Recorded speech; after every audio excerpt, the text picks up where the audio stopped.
अस्सलामुअलैकुम दोस्तों और साथियों, उम्मीद है आप लोग खैरियत से होंगे। इस वीडियो में बात करेंगे हम कि एक जूनोटिक डिजीज़ होती हैं। जूनोटिक डिजीज़ क्या होती हैं कि जबकि जानवरों से इंसानों में कोई बीमारी आए और फैल जाए तो इस बीमारी के जानवरों से इंसानों में जंप करने के अमल को हम जूनोसिस कहते हैं। एक अमरीकी राइटर है, बेसिकली वो साइंस, नेचर और ट्रैवल के ऊपर किताबें लिखता है। उसका नाम है डेविड क्यूमन। उसने अभी तक 15 किताबें लिखी हैं, लेकिन 2012 में उसकी एक बड़ी ज़बरदस्त किताब रिलीज़ हुई और उस किताब का नाम है स्पिल ओवर। ये 592 पेजेस पे मुहित एक किताब है, लेकिन इसमें डिटेल से जो ये मिस्टर डेविड है इसने जिक्र किया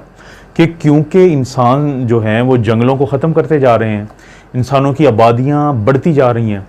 और इसी तरह से जो ज़ू यानी ये जो चिड़ियाघर होते हैं या और भी लोग जो है ना जानवरों के बहुत ज़्यादा करीब आ रहे हैं। जैसे ज़ू की मिसाल अगर दी जाए तो चिड़ियाघर में जो जानवर होते हैं वो ज़ाहिर है सारे वाइल्ड एनिमल्स होते हैं। अब इंसानों ने अपना जो रहन सहन ऐसा बनाया हुआ है कि हमारी जो वेकेशंस होती हैं, छुट्टियां होती हैं, तो उस वक़्त में अचानक बहुत सारे लोग एक छोटी सी ऐसी जगह पे इकट्ठा हो जाते हैं जहाँ पे वाइल्ड एनिमल्स होते हैं और इंसान होते हैं। तो उसका ये कहना था कि ये जो इंसानों के अंदर अब मुख्तलिफ बीमारियां हैं ये फैलेंगी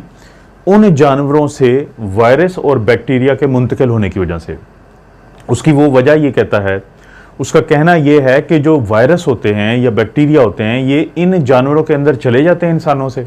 फिर वहाँ पे ये अपने आप को म्यूटेट करते रहते हैं और एक दिन ऐसे आता है कि खुदा ना खास्ता उनके अंदर जो म्यूटेशंस होती हैं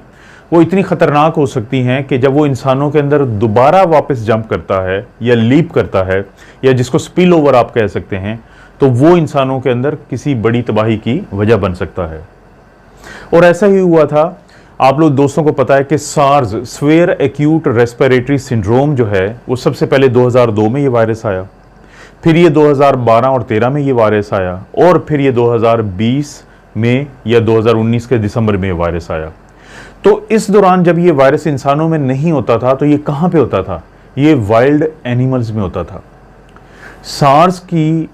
जो मिसाल के में अगर हम गौर करें तो ये कौन से वाइल्ड एनिमल में था? ये चमगादड़ों में या बैट में जाके वहाँ पे रहता था। उनको अगरचे ज़ुकाम नहीं होता था, उनको किसी किस्म की अलामात नहीं आती थी, लेकिन उनके अंदर ये म्यूटेट होता रहा और एक दिन इसमें एक ऐसी म्यूटेशन हुई कि इसके अंदर ये सलाहियत पैदा हो गई कि ये इंसानों के जो फेफड़ों में जो सेल्स होते हैं जिनके ऊपर ACE2 रिसेप्टर होता है, एंजियोटेंसिन कन्वर्टिंग एंजाइम 2 रिसेप्टर, तो ये उसके साथ जुड़ने की सलाहियत या इसकी शक्ल ऐसे तब्दील हो गई कि ये जुड़ना शुरू हो गया। और जिस दिन ये जुड़ना शुरू हुआ उसी दिन से दुनिया में एक ऐसी वबा आई जिसको अब हम कोरोना वायरस की वबा या SARS-CoV-2 की वबा के नाम से जानते हैं। तो ये इसका मकसद है या इसकी जो बात करने का मकसद है स्पिल ओवर वाली बुक में, वो ये बताना चाहता है,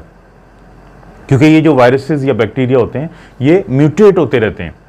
जैसे मिसाल के तौर पे पिछले दिनों अमेरिका में वो जो हरण होता है, यानी उसको डियर कहते हैं, वो डियर जो कि जिसकी टेल जो है वाइट होती है, दुम जो है वो वाइट होती है, तो उसकी जब एंटीबॉडीज चेक करवाई गई तो 33% जो पॉपुलेशन थी उसके अंदर कोरोना वायरस की एंटीबॉडीज मिली, अगरचे किसी को कोई अलामात नहीं आई थी। यानी जानवरों की अब मैं बात कर रहा हूं, लेकिन बहुत सारे जानवर हैं जिनको अलामात आती हैं, उनको भी उनका पेट खराब होता है, उनको भी कफ होती है, उनको भी फीवर होता है, उनको भी फटीग होती है और ये होता रहा है। ये अमेरिका में पिछले दिनों बड़ा एक मशहूर वाकया हुआ था 2020 में कि वहां पे गोरिल्लास जो हैं, तो एक चिड़ियाघर के अंदर जो गोरिल्लास थे उनमें यही अलामात शुरू हुई और बाद में पता चला कि 8 से 10 गोरिल्ला ऐसे थे कि जिनको कोरोना वायरस की इन्फेक्शन हुई थी। और इसी तरह से एक शायद मैं पहले जिक्र कर चुका हूं आप लोगों से कि कुछ महीने पहले, 2 या 3 महीने पहले, मुझे मेरे दोस्त हैं, हम उस दोस्त की फैमिली के साथ सब लोग मिलके हम लोग लाहौर के चिड़ियाघर गए। वहाँ उस दिन बहुत ज़्यादा रश था, बहुत ज़्यादा लोग थे और इसी तरह से कोई से वीकेंड का टाइम था। जब वापस आने के 2 हफ्ते के बाद 4 में से जो 3 बच्चे जिनकी उम्र 6 साल से लेकर 2 साल के दरमियान थी, उनको बड़ी शदीद अलामात का इजहार हुआ, बुखार हुआ, बहुत ज़्यादा उनका वेट लॉस हुआ और फटीग और यानी ये तमाम अलामात आई,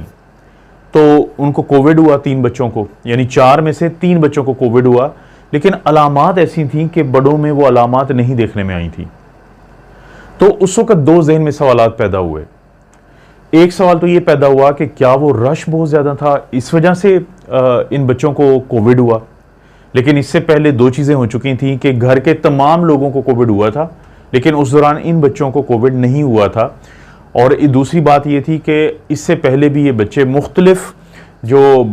लाहौर में ये मॉल्स होते हैं, शॉपिंग सेंटर्स होते हैं जहाँ पे बहुत ज़्यादा रश होता है, तो फैमिली के साथ वहाँ पे भी जाते रहे थे, तो कभी कुछ उनको ऐसा नहीं हुआ था जो अब की दफ़ा हुआ था। तो फिर एक बात ज़हन में आई थी कि कहीं ये तो नहीं है कि ये जो, अगर आप दोस्तों को इत्तफाक हुआ है लाहौर चिड़ियाघर में जाने का, वहाँ पे बहुत ज़्यादा वाइल्ड एनिमल्स हैं, वहाँ पे बहुत सारे परिंदे भी हैं, वहाँ पे बाकी जो जानवर हैं, शेर हैं, हर किस्म का जानवर है, यानी कम जगह पे बहुत सारे जानवर हैं। तो हमें क्या मालूम कि किसी के अंदर यहाँ पे कोरोना वायरस है या एक से ज़ायद जो है उनके अंदर कोरोना वायरस है और उनको कुछ ऐसी अलामात हैं कि उस माहौल में अगर दरख्त हैं बहुत ज़्यादा, छोटी सी जगह है, वहाँ पे बहुत सारे लोग हैं, बहुत सारे जानवर हैं, तो एक ऐसी जगह बन जाती है जहाँ पे हो सकता है कि वायरस तेज़ी से लोगों में मुंतकिल हो रहा हो। तो ये उस वक्त ये भी शक हुआ था। लेकिन अब जो centre for disease control and prevention है अमेरिका का, CDC, तो उसने लेटेस्ट अपनी गाइडलाइन दी है, नई गाइडलाइन दी है। वो गाइडलाइन क्या है? वो गाइडलाइन ये है कि पहले वो ये कहते थे कि जो जानवर होते हैं, चाहे वो आपके घर में अपने पेट्स रखे हुए हैं या वाइल्ड एनिमल्स हैं, तो अगर किसी को अलामात आती हैं तो आप कर भी लें टेस्ट, ना भी करें कोई फ़र्क नहीं है। लेकिन अब उन्होंने कहा है कि इनको टेस्टिंग करनी चाहिए, क्योंकि बहुत ज़्यादा इस चीज़ के चांसेस हैं कि जो वाइल्ड एनिमल्स, लाइव स्टॉक या पेट्स हैं, इनके अंदर जो कोरोना वायरस है वो हो सकता है मौजूद हो, वो वहाँ पे म्यूटेट हो सकता है, और जब वो म्यूटेट होगा तो एक दिन खुदा न खास्ता वो कोई ख़तरनाक हालत में शक्ल इख्तियार करके वो दोबारा इंसानों में जंप कर सकता है। तो इस वजह से देखें, जो सबसे बड़ा एक वजह हो सकती है CDC की इन गाइडलाइंस की, वो ये वजह हो सकती है कि बहुत सारे जानवरों के अंदर जाके ये जो वायरस होता है ये कोई अलामात पैदा नहीं करता, और जब अलामात पैदा नहीं करता लेकिन अंदर तकसीम दर तकसीम तो हो रहा होता है, उस तकसीम दर तकसीम के अमल के नतीजे में म्यूटेशंस भी होती हैं, सब दोस्तों को पता है। वो जो म्यूटेशन है अगर खुदा ना खास्ता किसी ख़तरनाक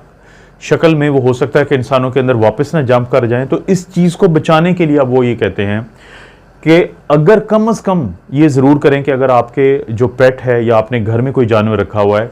या आप, ज़ाहिर है कि ये चिड़ियाघर से मुतल्लिक भी बात है कि अगर वहाँ पे जो एनिमल्स हैं उनको अगर अलामात हैं,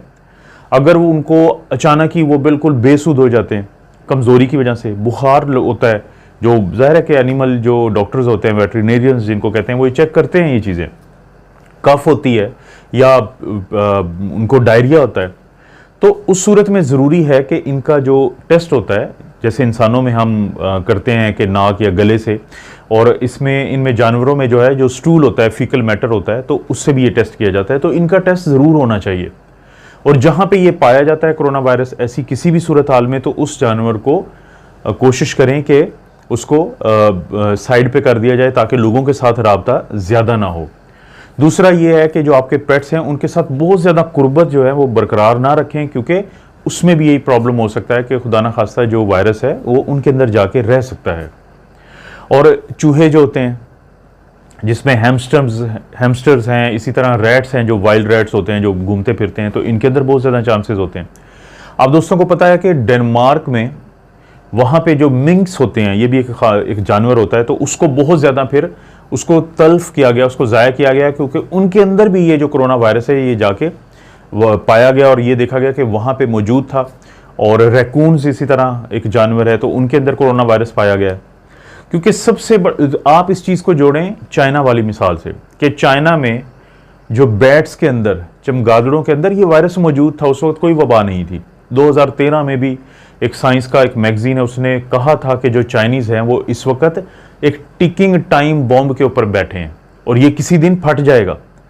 उसकी वजह यह है कि जो चाइनीज़ हैं वो चमगादड़ों का सूप बहुत शौक से पीते हैं, क्योंकि उनके भी कुछ हकीम हैं, जैसे हमारे पाकिस्तानी हकीम होते हैं, वो आपको अजीब अजीब वजह दे के अजीब अजीब चीज़ें खिला देते हैं। तो चाइनीज़ को भी इसी तरह की वजूहत दे के तो जो बैट का सूप होता है वो बड़ा पसंद किया जाता था वहाँ पे। यानी इंसान जब जानवर के करीब आ जाएगा तो इस बात के अमकानात बढ़ जाएंगे कि उसकी कोई बीमारी जानवर की, उसका कोई जरासीम, कोई वायरस, कोई बैक्टीरिया इंसानों में जम कर जाएगा। क्योंकि जो सूप बनाने से पहले ज़ाहिर है चमगादड़ों को पकड़ा जाता है, उनको फिर रखा जाता है। और चाइना में तो ये बड़ी रवायात थी अभी तक कि एक ही डब्बे के अंदर अगर चमगादड़ है तो उसके ऊपर जो है वो मुर्गी है, उसके ऊपर जो है उन्होंने कोई और जानवर रखा हुआ है मार्केट के अंदर, तो इन सब की जो रतूबतें या स्क्रीशंस हैं वो मिलती रहती थी। और जब वो रतूबतें मिलती थी तो वो वायरस एक दूसरे के साथ इंटरेक्ट करते थे, तो उससे भी म्यूटेशंस के चांसेस बढ़ जाते हैं। बिल्कुल ऐसे ही जैसे पिछले दिनों आप लोग सुनते रहे हैं कि जब किसी भी इंसान के अंदर एक ही वक्त में अगर डेल्टा और ओमिक्रॉन की इन्फेक्शन हो जाए तो सेल के अंदर जब ये दोनों तकसीम हो रहे होते हैं तो इनके आपस का ही जेनेटिक मटेरियल मिलकर डेल्टा क्रॉन के नाम से एक नया वेरिएंट सामने आया था। तो इसीलिए जितना कम जानवरों के साथ आपका राब्ता, और ख़ास तौर पे जो वाइल्ड एनिमल्स होते हैं उनके साथ जितना कम आपका राब्ता रहेगा, कांटेक्ट कम रहेगा, फिजिकल डिस्टेंस ज़्यादा बरकरार रहेगा, उतने ज़्यादा चांसेस हैं कि आप उनको वायरस नहीं देंगे और वो आपस में एक दूसरे को वायरस नहीं देंगे, और खुदा न खास्ता किसी दिन म्यूटेट हुआ वायरस वो आपको वापस नहीं लौटाएंगे। तो इन चीज़ों से बचने के लिए इस तरह की चीज़ों को ज़रूर पढ़ें। डिस्क्रिप्शन में लिंक दूंगा, वहाँ से आप CDC की इन चीज़ों को, जो कि नई डायरेक्शंस आई हैं, नई हदायत आई हैं जानवरों से मुतल्लिक, उनको भी पढ़ सकते हैं। और अगर आपको खून की नालियों, शुगर, ब्लड प्रेशर और दिल के मसाइल के बारे में, बीमारियों के बारे में मुसलसल आगाही चाहिए तो मेरा जो दूसरा चैनल है doctor Afzal creative cardiology official, तो आपको ज़रूर उसको विज़िट करें। उस पर बाकायदगी से मैं वीडियोज़ ज़रूर डालता हूँ। आप अपना और अपनी फैमिली का ख्याल रखें। अल्लाह ताला आपको और आपकी फैमिली को हर किस्म की बुराई, बीमारी और आजमाइश से महफूज रखें।